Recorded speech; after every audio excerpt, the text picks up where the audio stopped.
All right, guys, we're back again. In this one, we're going to talk about a little bit of everything: deliveries, suspension rods, how I put my hand in bees, and also I asked some awesome questions like this. If you were to be able to go back in time and give yourself advice for 5 minutes on your business, whether it be advice on how to get started faster or mistakes to avoid, what would that advice be? What do you do with all that washer and dryer money? What kind of investing or what's your goals? Where are you going with this? All right, guys. Also remember, go to Ben's channel, subscribe to him, and also comment on one of his videos that you want to see some merch. You want to get that Making Appliances Work Again hat. I know I want one. Yeah. Do you clean out no matter what, or do you just check? Check. I don't. We probably clean out about 80% of them anymore, just to prevent callbacks. People have a lot of vent obstructions in their house, and it seems like if we don't fully clean out everything on our end, the incidence of likelihood of a callback kind of goes up more than what I would like. So anymore, we spend a little bit of extra time. But we have lint lizards and different things that we can get down in there and pull a lot of it out to where we're not really taking the machine apart and then going on the inside of the chassis to clean it.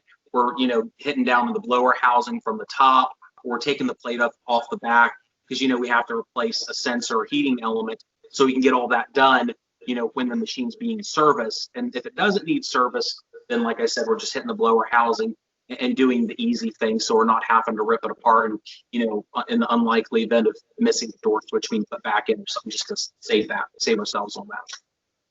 Yeah, I found the same thing. A lot of my callbacks have nothing to do with me. It's usually on their end. Either their power supply will be 110 and one side of the leg will be dead, or what you're saying will be stopped up and it'll pop a thermal fuse real quick when they get there. But yeah, super common problem. This is not my problem. A lot of times I really hate not doing deliveries. I've been pushing deliveries a whole lot more lately just because I can get there and double check. Mm-hmm. Yeah, I have a guy that does the deliveries for me. I just pay him whatever he wants on the fees, but he's not very good at double checking yet. I'm having to train him on that to save the callback or document if they're going to have any issues on their end that we can, advise them of before we leave, just so it's, again, not my problem. Yeah, I did one literally yesterday that it's an apartment complex, big apartment complex, and got there, hooked up the dryer, noticed right off the bat that I could just hear it clicking on and on, the thermostat switching over, so it was heating up way too quickly. So I immediately looked, walked outside, and zero. There was no airflow, 100% completely stopped up, but not on her side. I could reach as far as I could not feel lint in it. And like an idiot, I was like, oh, I had a ladder. I'll lean the ladder over here. All the vents are one floor up, and I'll reach in there and see if it's right there. I open it up, and there's a wasp nest in it. So I got stuck my head right on top of a wasp nest.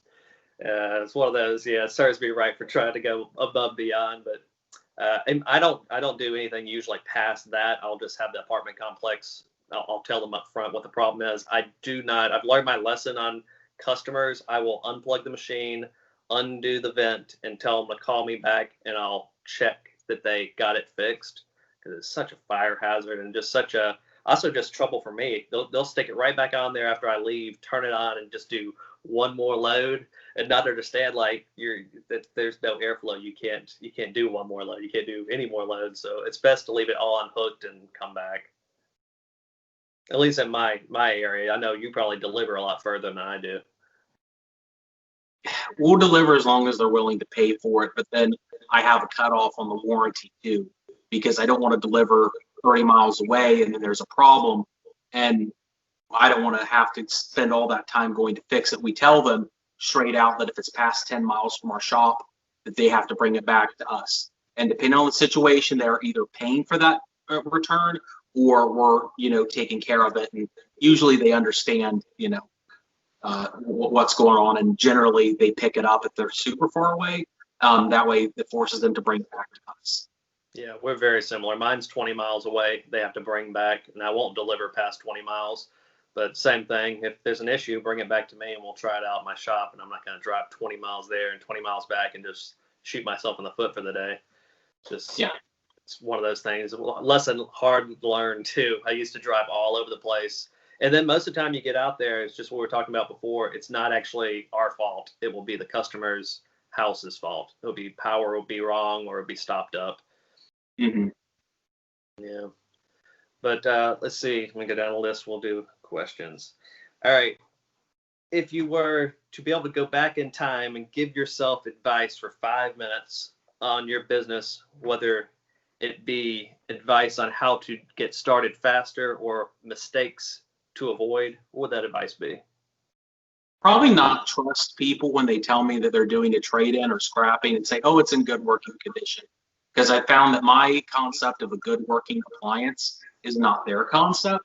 So not being as trusting to where you put that thing in your shop, like, I don't know if you have this problem with washers. Someone says, oh, hey, this washer's great working.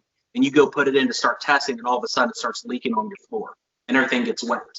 And, you know, I trusted, I think, people more than I should have about that sort of thing. So that's one thing I think I would do differently. Another thing would be to be more organized with stuff. I actually think I'd watched a video or two of yours with how your room was set up, and I thought, man, why am I not doing that? Why am I not having peg hooks everywhere? And I have the shelving, but I don't have all the peg hooks. So I'm like, screw it. I'm going to go buy on Amazon like 100 peg hooks, and we started, peg hooking everything in our shop. And now it's easier to get everything organized and assembled because you're having to grab a lot of different tools and a lot of different components. And I have staff to where I have other people working on things, and we're constantly moving hands on tools and stuff. And if we don't have that organized with the parts, we lose a lot of time. And again, time is money. So if you have everything organized really well, you can do pretty well with saving time and being more efficient with what you're doing. If you have a one-man shop or something, it's not as bad. But when you scale up a little bit, it gets really bad with, where's the thermostat gun, or where's this part, or where's a 5-in-1 screwdriver or whatever. And that even if you're walking around for 2 minutes trying to find it, that's 2 minutes you could have had the back of the dryer off to fix it or whatever. And you do that enough times over a month with multiple people, you lose a lot of time. So being more organized would be another thing I think I would have told myself to do at the beginning. Other than those two things, I'd have to really think about it. What I would do differently. I mean, there's probably a lot of like small things. Don't buy this unit, buy this one instead. Having better contacts with people, having, and I wish I could have told myself, these are like 5 things you check on your appliances before you buy it. You check for that spider bracket, you check for the bearing on a top load BMW pause play units, or if you're using a direct drive, you're looking at the O-ring and seals underneath to make sure that they haven't started leaking yet. All of the things you look for on a unit before you buy it, because I mean, if you get burnt, you lose a little bit of money. Oh yeah. Yeah, direct drives, I find, I don't know, you probably find this too, the seals tend to go out because of the skids going out. So whenever I notice that skids have gone out on a direct drive, a lot of times they'll also be the same washers that are starting to leak. And it's obviously because the shaft is shaking and it's just wearing out a hole in that thing. But skids are one of those things too. For a long time, I didn't realize, when you start off, you don't realize a whole lot of things. But, oh man, you put new skids, are so cheap on a direct drive, and it's just like a brand new machine. It's just no noise to it. It spins perfectly. The part's like $5. Yeah, direct drives. As far as what do you have at your house? What's your personal washer and dryer? My house is actually so small, I don't have anything. We have to do laundry at her mom's house. But I usually have like a Kenmore set, like a Whirlpool built Kenmore set somewhere in the back. I'm like, if we ever move, this is what I'm using, and I'm going to rebuild the entire thing, including the gear case, so we'll get 30 years out of it. So that's probably what I will be using at some point. I had a direct drive forever, and then I don't know if you saw my video on repairing the suspension rods, and I did a fix. The suspension rods, it's that little piece of plastic or it's like a rubber thing that holds on, and I redid it with not contact, but liquid nails. Yeah. And so far, we're getting up. I think we're about like month 4 or 5, and the washer's still working perfect with replacing that area with liquid nails instead. The only big issue that I find with that is how long it takes for liquid nails to dry, because you can't push the cap back together or it won't dry. So you have to leave it separated, put liquid nails on one side, put it on the other side, and squeeze it together after it dries, which takes about 3 days. So Oh it's my not gosh. really a great solution, but it is a solution. So far, if it gets up to a year, I'm going to go ahead and call it, and I'm going to swap back and finally not have a Paul's Play machine sitting in my house. But so far, so good with that solution.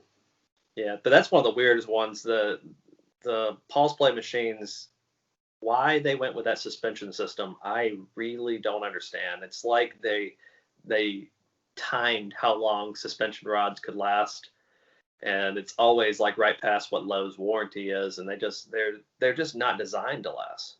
There's no way. Yeah, I think a lot of it has to do with just high how they built high efficiency machines across the board. Because and I don't know how many other brands you deal with, but when you get into like your Samsungs and your LGs and really even your GEs, it's like it's the same cheap Chinese factory that's building all the struts. I mean, you can take a Whirlpool set. I've done this once, to take a Whirlpool set of suspension rods and put them in like a Samsung, and they're fine. And most of the techs on like the Appliance Pro Talk will say straight up, if you have a Samsung machine that needs suspension rods, go get the LG part number for the springs, and they last a whole lot longer. And I feel like they're made all about the same standard. Maybe there's one grade that's a little bit better and one that's worse, but it's kind of like economies of scale, but they're really, really cheap. I blame high efficiency standards that they put in place to where all the machines have to be a certain way. And I guess that's the way they figured out to make machines spin faster and take shock absorption, but it's a really stupid method. Yeah, yeah, that absolutely will work. I've taken suspension rods that were too long, so the motor would be dragging the ground. I put them in a vise and re-bent them in the right spots and stuck them in the machine before. Guess what? Works just the same. It's all the same. It's just that same little piece of foam that's dragging, creating a little bit of time delay on the machine, on balancing the drum. So Yeah. I don't know. It's just a horrible, just what you said. It's just a horrible method compared to, I mean, it's weird we're going backwards when we have direct drive machines that we can just go, oh, this idea works and it works forever, and then we moved on, and then maybe they're spinning so hard that wouldn't work anymore. But I don't know. It doesn't seem that much harder. Yeah, so here's the deal is I don't know if you ever get any of the in-between machines from like Whirlpool or Maytag, or I haven't seen any GEs, but there's a few what I'd call in-between units that use like a hodgepodge of direct drive and BMW parts. It's called a Whirlpool Calypso or a Whirlpool Catalyst washer. They have a digital top to them that's push button, but it's like old school to where it's like physical relay buttons you can mash. And if you get one of those, they're like the most notorious machine ever built because of how bad they are and how unreliable they are. But they use wash plates, but they're 15, 18 years old. And the wash plates are kind of weird on them. Maytag built one in the Neptune, and that's literally why they went bankrupt, as they all failed. But the Calypso units use a direct drive motor on them, but they use struts. They use like high efficiency front load washer struts, and they're junk. But you can see like half the things that made it to the BMW and the half from the direct drive system that kind of just won't work. And that unit was just really, really bad. So I guess they thought, oh, we're going to do a clean slate. Yeah, probably. It's crazy how much of it is just getting around Whirlpool patents. That's the same thing with like why GE is so different, why Samsung's so different compared to others, is they're just trying to get around. Whirlpool owns everything and they have all the patents, so everyone's working their way around things. Which saying that's really funny because again, if you tear enough machines apart, you start seeing how they got around it. Because like if you really get into Samsungs, you start looking at Samsungs, you're like, why did they build them this way? Because like a lot of the Samsungs have the same design theory as a Maytag, and the whole deal with that is back when Maytag was going bankrupt, they partnered with Samsung on a lot of stuff to where if you go get a few certain Maytag washers and you take them off, and you look at the boards on them, they're Samsung washer boards. And they look very similar to a modern Samsung, but they're Maytag brand. And you're thinking, what in the world did you guys do? And then you get to the Samsung dryer or whatever, and you're like, that heater can's a Maytag. And the new ones, even the new Samsung heater cans, anything within the past like 8 years, you can go out there, take the can apart. It splits apart like a Cabrio does, and it's a Whirlpool element. You can buy on Amazon a Whirlpool element and slap it in the Samsung, and it's half the price. And it works great because somehow something happened with the patent on that. But yeah, Whirlpool has all these patents, so everyone had to kind of figure out a different, possibly worse way to do it. Yeah, true. It's pretty much what it is. Let's move on to what do you do with all that washer and dryer money? What kind of investing, or what's your goals? Where are you going with this?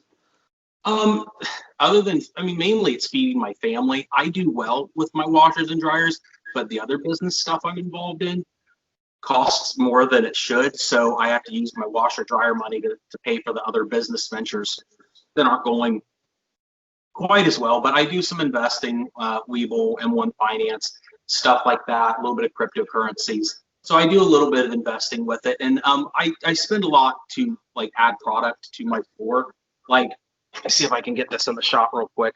But if you go over against the back walls and stuff, I have other products in the back. I've been doing some like pallet sales in the back to where I have like brand new product from Home Depot and Lowe's and stuff. So I'm investing in those types of products too, where I'll buy like a truckload of things and then bring it in, and it complements the washer, dryer, stove, fridge stuff. Margins on that are pretty good, but you can't do that with one person. You have to have a staff of people, because if you're getting like 26 pallets, it's a lot of work. But the margins are good, and it does complement things, because people come in and they'll ask, I need a dishwasher or a heater or an air conditioner or something with it. So it kind of complements it. And I don't have to put a lot of work into that kind of stuff other than just testing it. And if it doesn't test, I just kind of throw it away, because I did do pallet stuff actually before washers and dryers. Okay, that's cool. Yeah, there's a couple of those places around me that buy pallets of stuff, and they'll go through them and resell them. I don't know if y'all have them where you are, but Hudson's Building Supply has those, and there's a bunch of the Hudson's around here that kind of break apart the pallets, and you have to test it before you leave the store, or there's no returns kind of a store. But it's kind of cool. Just know you always have to test before you leave the store, and it's a neat store. Yeah, and I do a lot of appliances with Home Depot, so like I'll get a few things that are things that I can deal with my shop. Like I'll get washer dryer pedestals. Sometimes I'll get like fully intact items. Like my last load, I got like a really nice $1,000 Bosch dishwasher, and it worked. And I had it sold within 2 days for like $800, and I may have had 100. So that was kind of cool. I wish I could get into more of that and get like the legit customer return new items. And I know where those contracts are, but they're really expensive now because of COVID. But if you have like $10,000 or $20,000, you can invest in a tractor trailer of brand new or almost brand new washers, dryers, stoves, and fridges. And the money in that's amazing because not a lot of people can invest in it. But if you can, the returns are awesome, and you can use all the washer and dryer experience from the smaller machines to work on the big stuff, and maybe eventually make some more money. So it's a process. Yeah, there's a lady around me that she buys trailer loads of washers and dryers and refrigerators from a place that I guess they're kind of, I don't know where they get them all from. I'm guessing it's probably Lowe's and Home Depot, what the guys are actually supposed to do with it. But the same kind of thing. You get what you get. You don't know what's wrong with them. It's just you get them by the just 18-wheeler load pretty much. And she, like, I'm not talking nasty old machines. Some of the machines are just returns from the store, stuff that you see at Lowe's that they'll stick back out. You'll see those occasionally, but all the stuff that they couldn't fix, she gets those too. Yeah. It'll be brand new refrigerators, double door, nice stainless steel, and she has a tech that goes there, and I don't know what she has to pay for those. I know she pays $60 for her regular refrigerators. All right, that's it for this one, guys. We got one more of these coming out. Last part will be coming out soon. Please like, please subscribe. It really helps the channel, and we'll see y'all next time.